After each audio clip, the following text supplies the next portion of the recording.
We are going to start our penny labyrinth project today, or our coin labyrinth project today. What the coin labyrinth project is it's a 3D printed maze for a coin. You can fit pennies, dimes, nickels in there. Quarters are a little bit too big, and it's three-dimensional, and it's fully printed on the 3D printer. But we'll print it in two pieces.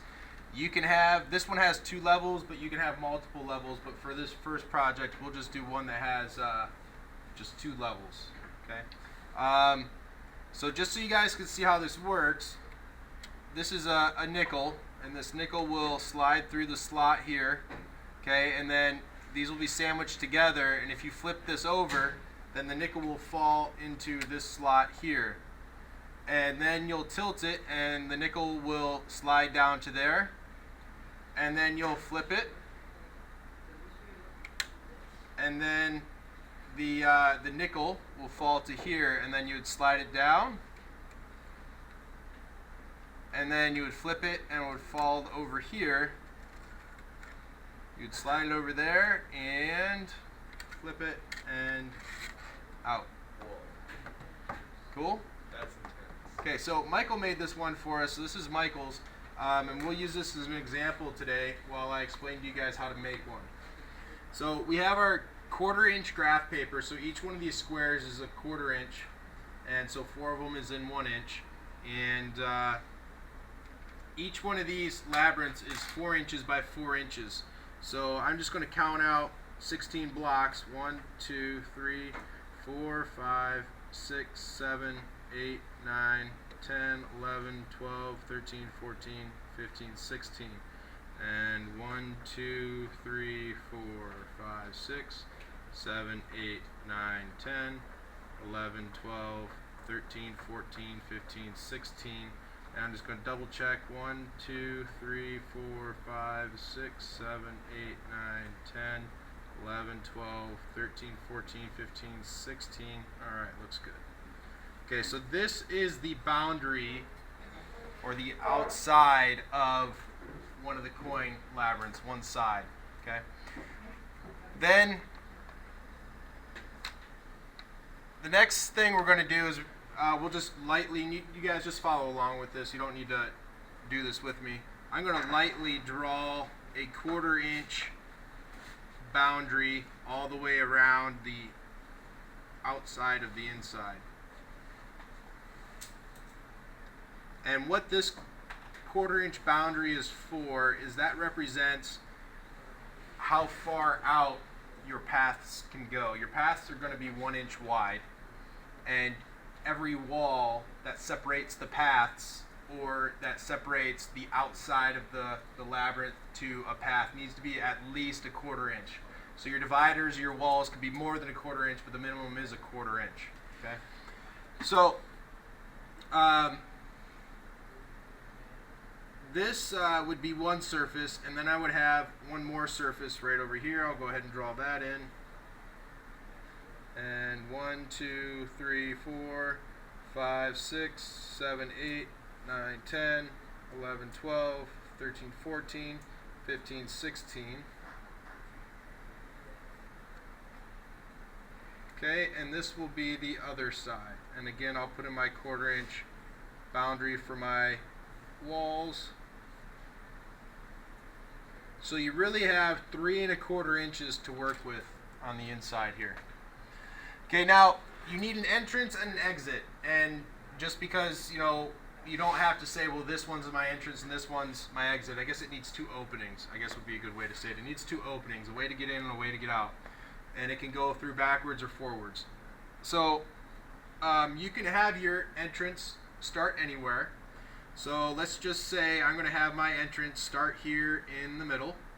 I like it to be right in the middle, so I'll go 1, 2, 3, 4, 5, 6, 7, 8.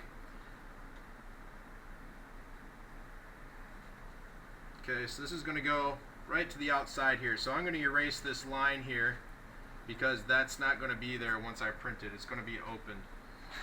And then I'm going to come down 4 from here. So 1, 2, 3, 4. Okay, and I think I'll take it all the way over to the corner.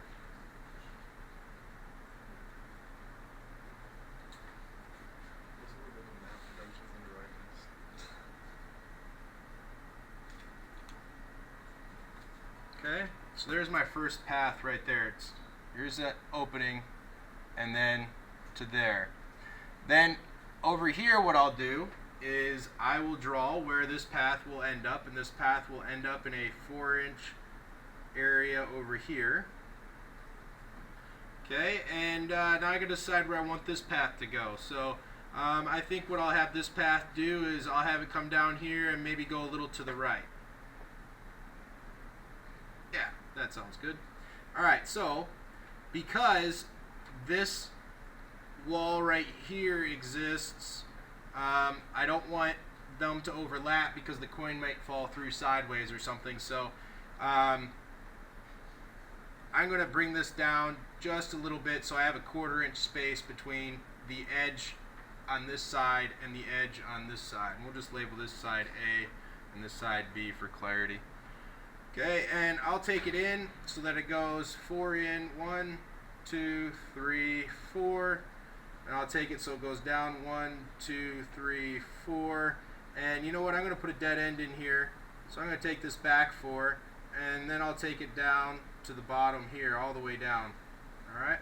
So this path now is like a sideways T right there. Okay, so we'll come in here, get to there, and flip it. And then we'll be over here, and you can either go down this way or you can go in here. But I want it to go here. So I'm just going to count the spaces over. I'm 1, 2, 3, 4, 5 spaces in. And I know I'm 1 block away here, so 1, 2, 3, 4, 5. Oh, my bad, I didn't want to draw that line there. I just wanted to count them.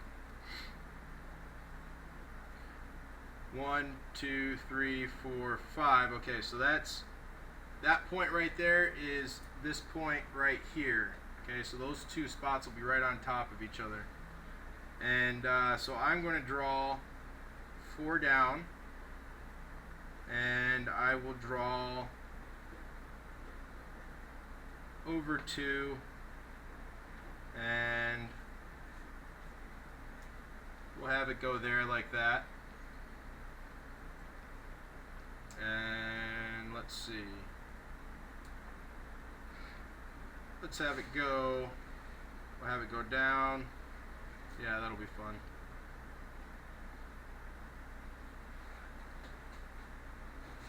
Just gotta make sure you keep your blocks in the right spot so you don't get it all messed up. Alright. Cool. Alright, so we can have it go down that way. But you know what? I think I want to do another T here. So I'm just going to extend this out. 1, 2, 3, 4. Yeah, we'll do another T. So we'll have 2 dead ends. Alright.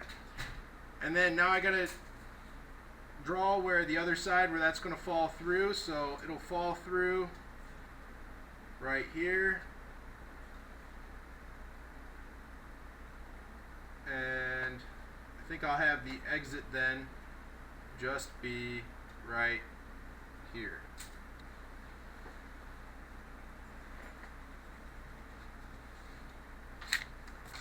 Cool? Okay, so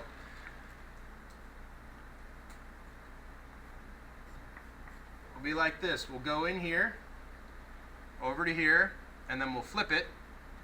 It'll drop out right here on this side, and then it'll dead end here, or you can go in here and flip it, and then you'll pop through right here, and you can either go to the dead end here, or you can go this way and you'll flip it and then you'll fall through. Cool? Cool.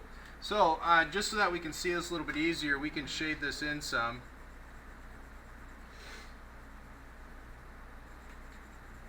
That way it'll be a lot easier to see where the paths are. just exactly where the path is and where the material is. So what I'm shading in is where the material is.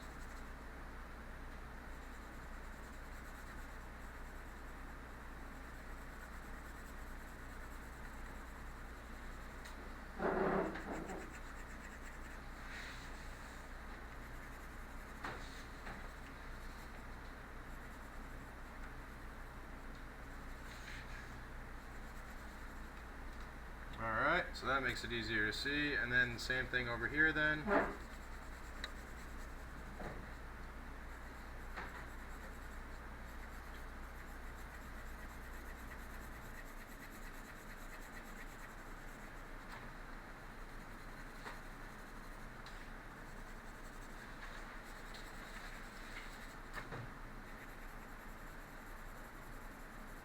Should he draw like the B1 backwards though or something like that? You'll probably have to end up doing it on SolidWorks, yeah. Yeah, when we draw this in SolidWorks, we'll flip it around. That's a good observation, because if I folded these together like this, they wouldn't match up right.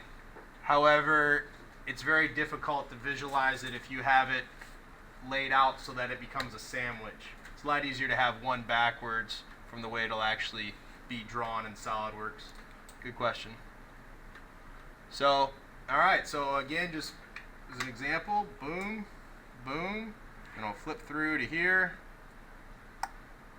go this way, and I'll flip through to here, and then boom, and out. Cool? Alright, now here's an example Michael did for us. So, if I put these together, they would go like this. So now they're in like sandwich view. They fold together like this. Okay. So I'll go ahead and put this together and I'll do it so you guys can see how it goes. And you don't need to draw these views or the holes. Those are just so that you guys can visualize a little bit better.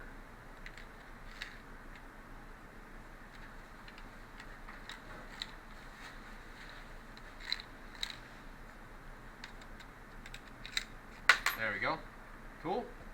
Now when you guys actually make these, we'll put them together, we'll glue them together so they don't come apart, but just so it's easier for you guys, for me to show you one. If you want to look at this, you can come on up and grab it. But what I want you guys to do is draw two different designs. You can do one on the front and then one on the back.